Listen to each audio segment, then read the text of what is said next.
saya tanya, adakah di sini yang pernah nonton Titanic? Saya pribadi nonton 7 kali.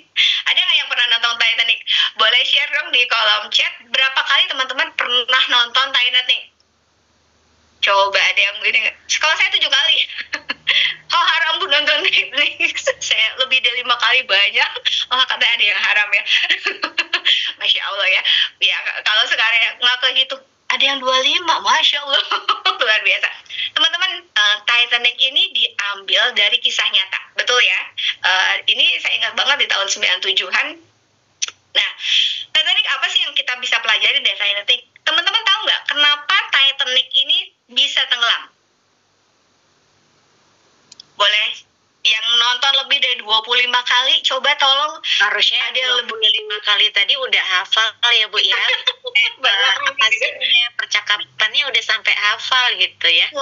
Betul, itu nabrak es. Itu siapa yang bilang nabrak es? Kesombongan ya, selain sombong ya, nggak ada backup plan. Luar biasa berani nabrak iceberg. Betul, selain kesombongan yang katanya ini tidak ada yang bisa menenggelamkan kapal ini kecuali Tuhan gitu kan. Allah jawab langsung kesombongan, makanya kita nggak boleh sombong ya. Betul, tadi jawabannya karena iceberg. Titanic itu tenggelam yang konon katanya Tuhan pun tidak bisa menenggelamkan. Tuhan jawab langsung, Allah jawab langsung. Makanya manusia nggak boleh sombong ya. Jadi ketika kaptennya ngelihat iceberg itu, ngelihatnya kok kecil gitu kan. Ayo udahlah hajar aja, hajar bleh gitu kan.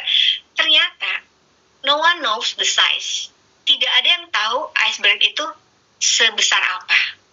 Ternyata yang kelihatan di atas itu hanya sebagian kecil dari icebergnya, yang mengakibatkan Titanic yang konon kapal termewah, terhebat, terbesar pada waktu itu tenggelam.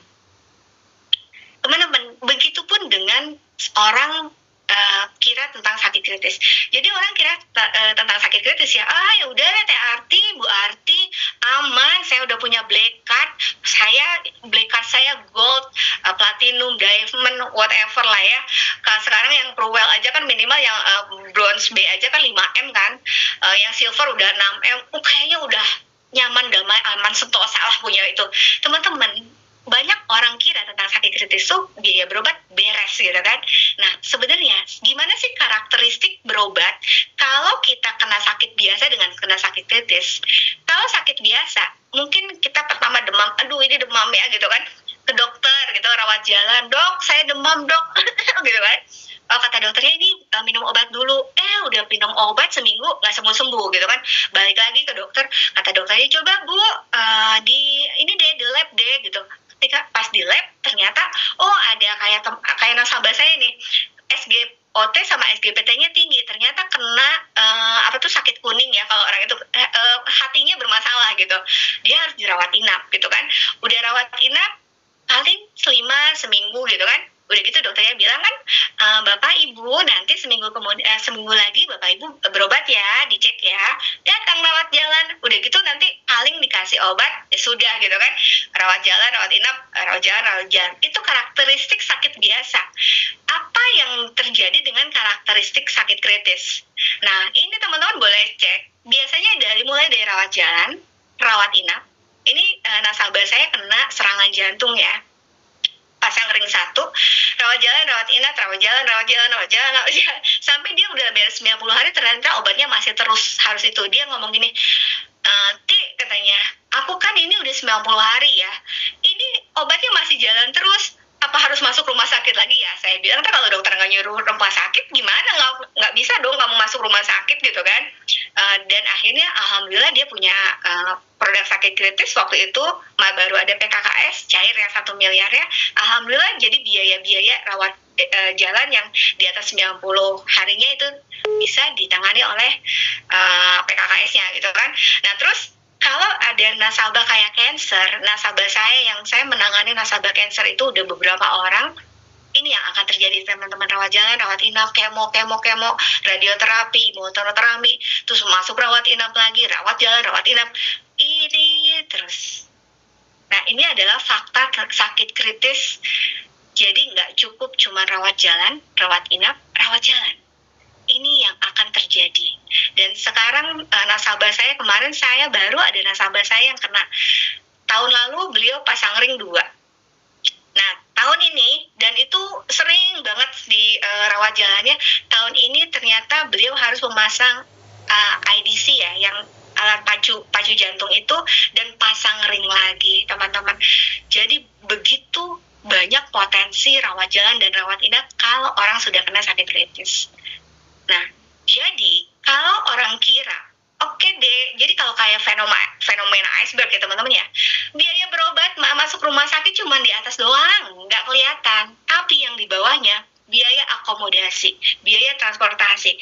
Ini nasabah saya yang anaknya kena kanker nasofaring stadium B, beliau kan di Pelabuhan Ratu. Dari Sukabumi aja 2 jam ya, ke Jakarta tuh 5 jam. Nah, selama anaknya berobat di MRCCC, beliau menyewa apartemen seharga kurang lebih 20 atau 30 juta. 30 juta selama 6 bulan. Teman-teman, itu aja buat apartemennya doang, 30 kali 6 udah 180 juta. Beliau belum makannya di sana, belum biaya tingkah laku, dia punya anak yang masih kecil yang harus dibawa sama perawatnya, belum bolak-baliknya biaya akomodasi, apalagi kalau misalnya kayak nasabah saya yang istrinya harus ke Singapura. Makanya qadarullah ya teman-temannya, udah waktu itu sampai macet kreditnya, istrinya juga sudah meninggal, akhirnya meninggal juga, akhirnya bangkrut teman-teman. Apalagi kalau misalnya ini sakit kritisnya pengobatannya di luar negeri. Bayangin, belum biaya transportasi, pesawat terbang, di sananya harus gimana, makan yang menunggunya gimana. Nah, pengobatan di luar plafon rumah sakit. Contohnya yang kayak tadi ya, 90 doang nih di covernya gitu kan. Terus nanti apa saya harus balik dulu ke rumah sakit ya? Kalau sama dokter yang nggak perlu rawat inap kan nggak mungkin kita bisa rawat inap dong supaya nanti saya bisa rawat jalan gitu kan. Pengobatan di luar plafon RS, pengobatan herbal, eksperimental yang belum ada di misalnya ini obat kayak DSA itu kan ada yang sebutnya eksperimental ya teman-teman ya. Jadi ada beberapa mungkin yang belum bisa di reimburse gitu.